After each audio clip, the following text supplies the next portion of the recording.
यहाँ पर 200 बेड का कोविड हॉस्पिटल बनाया गया है और यहाँ पे ऑक्सीजन, वेंटिलेटर्स की सुविधाएँ दी गई हैं। और यहाँ पर हम लोग कुछ खाने की सामग्री लेकर आए हैं और यहाँ के जो भी पेशेंट हैं, क्योंकि आज की तारीख में पेशेंट को न्यूट्रिशन की ज़रूरत होती है, ऑक्सीजन और सभी चीज़ों के साथ, इसीलिए यहाँ पर 20 लाख तक का सामान ये दिल्ली में आया है। और ITC कंपनी के जो हेमंत साहब ने और भावना जी ने यहाँ पर पूरा मतलब सामग्री सामान भेजा है। और इसके जो सदस्य हैं, करतार सिंह हैं, IG साहब आए हैं पंजाब से, और छापा साहब हैं यहाँ पर पंजाब से आए हैं। और जिस तरह से आज की तारीख में सरकार को अगर देखा जाए, किस तरह से ऑक्सीजन और दवाइयों के बगैर लोग मर रहे हैं, तो थोड़ी सी हम लोगों के द्वारा थोड़ा सा मदद करने की कोशिश की है। मैं अब क्या कहूँ, मुझे देख के आंसू निकल रहे हैं, दिल रो रहा है कि जिस तरह से नदियों में लाशों को बहाया जा रहा है। आज जली लाशें हैं, देख के कलेजा दहल जाता है। आज देश की क्या कंडीशन है। मैं ये कहना चाहती हूँ, जो हमारे माननीय मोदी जी बंगाल में चुनाव प्रचार में गए थे और सोनार बांग्ला बनाने की जो कवायद वहाँ पर कही थी, मैं तो देखती हूँ कि आज सोने की चिड़िया भारत रो रहा है। देश सांसों के लिए रो रहा है। जिस तरह से हमारे देश में, जो कि प्राकृतिक रूप से हमारा देश धन धान्य था, हर चीजों में धन धान्य था, लेकिन आज हमारी जनता सड़कों पर मौत के आगोश में जा रही है। आज यहाँ किस कौन कौन से प्रोडक्ट आप लेके आए हैं हॉस्पिटल में देने के लिए? जी, यहाँ पर ये चिप्स है बिंगो का। जी जी। और यहाँ पर पीछे जी जूसेस है। जी जी। और सभी सामग्री अंदर दे दिया गया है। कुछ सामग्री यहाँ पर है, अभी पहुँचाया जाएगा। जी। आम जनता को यही कहना चाहती हूँ कि आज जो सभी लोग कोरोना से डरे नहीं, आप घर में रहें, मास्क लगाएं, अपनी सुरक्षा स्वयं करें, क्योंकि सरकार फेल हो चुकी है। आप घबराएं नहीं। जिस तरह से सरकार के ही द्वारा, WHO के द्वारा, इंडिया के स्वास्थ्य मंत्री और स्वास्थ्य जो सेक्रेटरी हैं उनके द्वारा कहा जा रहा है 1.4%, 1.5% डेथ रेट है, तो फिर कोरोना से मौतें कहाँ से हो रही है? मैं ये पूछना चाहती हूँ। तमाम व्यवस्थाएं, जो स्वास्थ्य व्यवस्था, शिक्षा व्यवस्था हमारे देश की चरमराई हुई थी।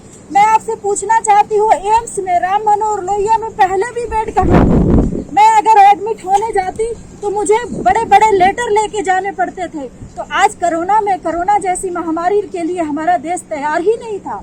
हमारे देश की जो व्यवस्था चरमरा गई है, ये आज की नहीं है। अगर साल 1.5 साल से हमारे देश में जब कोरोना आ गया था, क्या हमारे गवर्नमेंट की, क्या हमारी सरकार की क्या तैयारी थी इसके प्रति? क्या उनके पास साइंटिस्ट नहीं थे? बड़े बड़े साइंटिस्ट उनके साथ बैठ के कर रहे थे। क्या उन्होंने नहीं बताया कि कोरोना की दूसरी लहर आने वाली है? दूसरे देशों में जो है लॉकडाउन लगा हुआ था जुलाई तक, ये बंगाल का चुनाव करा रहे थे, उत्तर प्रदेश का चुनाव करा रहे थे। आज शहरों में जो कोरोना के मरीज और कोरोना की डेथ हो रही थी, आज गांव में जांच के देखिए, एक गांव में दर्जनों मौत हो रही है। हमारा दिल नहीं, हमारे देश का दिल दुखी है और पूछना चाहता है सरकार से।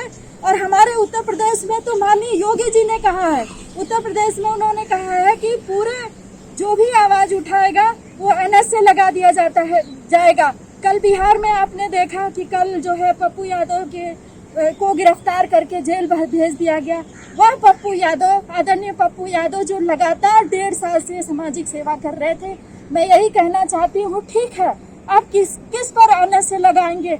आज हम पे लगाएंगे, कल कोई और तैयार होगा उन पे लगाएंगे, कल कोई। इस महामारी जैसे हालात में आप NS से लगा रहे हैं। आप कोर्ट के द्वारा, कोर्ट सांसों का जजमेंट दे रहा है कि सांस किसको चाहिए, किसको नहीं चाहिए। दिल्ली सरकार केंद्र सरकार से लड़ रही है, उसमें बत्रा हॉस्पिटल के 15 लोग मर जाते हैं, 37 लोग मर जाते हैं। जयपुर गोल्डन हॉस्पिटल के 12-15 लोग मर जाते हैं। गंगाराम हॉस्पिटल ऑक्सीजन के बिना तरस रहा है। कोर्ट को क्यों बीच में आना पड़ रहा है हमारी सांसों के लिए? आज कोर्ट जो जजमेंट देता था वह किस मामले में बीच में आ रहा है? मैं ये पूछना चाहती हूँ, सरकार आज कहाँ है? सरकार का दिल क्या? मोदी जी अपने दिल की जो बातें कहते थे, आज उनके मन की बात कहाँ है? आज उनके दिल की बात कहाँ है कि हमारी सांसों की कीमत नहीं समझ रहे हैं। हमारी लाशें पानी में बहाई जा रही ठीक हैं। है। यूपी में पंचायत चुनाव हो रहे थे, आज पंचायत चुनाव नहीं हुए रहते तो क्या देश नहीं चलता? हमारी सांसें जरूरी है या चुनाव जरूरी है? Thank you ma'am. हाँ जी, हम रकाबगंज गुरुद्वारा में आए हैं। यहाँ पे हमारे 200 बेड का 400 बेड का जो है 200 किया था, अभी 400 बेड का हॉस्पिटल हुआ है। ये हमारे गुरुद्वारे की सेवा है और हम इस सेवा में तत्पर रहे हैं। आज से हमने 4 दिन पहले इंदिरापुरम में ऑक्सीजन का सैंपल लगाया था, पूरा कैंप लगाया था। वहाँ पे 5000 लोगों की वहाँ सेवा की है। मेरे दिमाग में महाराज का हुक्म हुआ, मेरे गुरु का। तो मैं आईटीसी कंपनी से 35 साल से जुड़ा हुआ हूँ। जी जी। तो मैंने सुबह अपने सीईओ साहब हेमंत मलिक जी को मैसेज डाला, विदिन सेकंड उनका फोन आ गया मेरे पास, जगतार जी तुम क्या करना चाहते हो?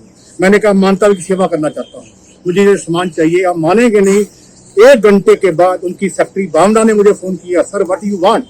मैंने बोला मुझे 4 घंटे के अंदर उनकी 20 लाख की एक ऑप्शन आ गई कि हम 20 लाख का मटेरियल आपको स्पॉन्सर कर रहे हैं। Thank you sir. हमारा काम जो है मानवता की सेवा करना है। हमें क्या करनी सरकारें हमको देखना नहीं है, हमें गुरु की शिक्षा है, गुरु की शिक्षा दी हमें सेवा करनी है। सतगुरु की सेवा सफल है, जो करिए चित लाए, उसी से हम चल रहे हैं। वही हमारा धर्म है, हमें कोई पॉलिटिक्स पार्टी से चलना नहीं है, हमें अपने मानवता की सेवा करनी है। जो बड़े सिखों से हमें सबक मिला है उसी से हम चलेंगे और सेवा करते रहेंगे। ये सेवा सिर्फ गुरुद्वारा सपोर्ट कर रही है। साथ में हमारे आईजी साहब गिल साहब इकबाल सिंह जी गिल पंजाब से स्पेशल आए हैं, और साथ में हमारे छापा साहब जो पंजाब के सरबत के बला के प्रेसिडेंट हैं लुधियाना के, वो हमारे साथ हमारे साथ सेवा लगे हैं। और ये हम सेवा पूरी करते रहेंगे जब तक तलाशी रहेगी। किसी भी बंदे को जरूरत है, मेरा फोन नंबर दे दो, उसी टाइम कोई भी हॉस्पिटल हो, चाहे वो सरकारी है, चाहे प्राइवेट है, चाहे गुरुद्वारे का। मेरा नंबर है 8527770854। किसी भी ठीक है। और कुछ भी बोलना चाहेंगे? गंजू यादव को फोन कर सकते हैं, गुंजन यादव को भी, ये भी सेवा तत्पर है। नंबर देना चाहेंगे क्या? मेरा नंबर है, उनके साथ हमारी बहुत सपोर्ट कर रही है। मैं इनका बहुत धन्यवादी हूँ, आपका बहुत धन्यवाद कर रहा हूँ कि आपने हमें ये मौका दिया है। आप मेरी सबसे हाथ जोड़ के बेनती है, जिस संगत को जहाँ भी सेवा चाहिए ऊपर तक लो।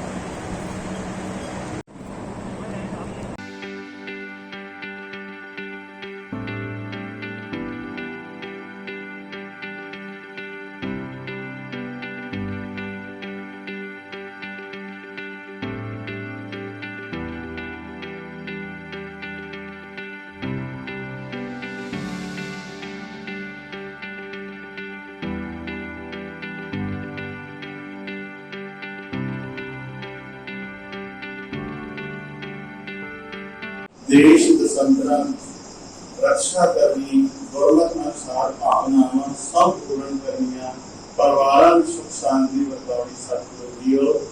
जो सेवा वास्ते सतगुरु जी परिवार में छड्ड के आप जी के दरबार में आके सेवा वास्ते अरदास बेनती जोड़ी करते हैं। सतगुरु जी जिन्हां दे सिरां दे उत्ते रहम करया अपना हाथ रखना, खुशियां प्रदान करिए, सेवा खाए पावन पातशाह जी आज्ञा बख्शिश करो, पावन हुक्म बख्शिश कर दान करो। ताजो हृदय नाते जो जी आवे जानी जावे, सही प्यारे मेरे जिना मेरे तेरा नाम ते जावे, नाम करनी प्राप्त के वाहिगुरू जी का खालसा वाहिगुरू जी की बोले सो निहाल। वाहिगुरू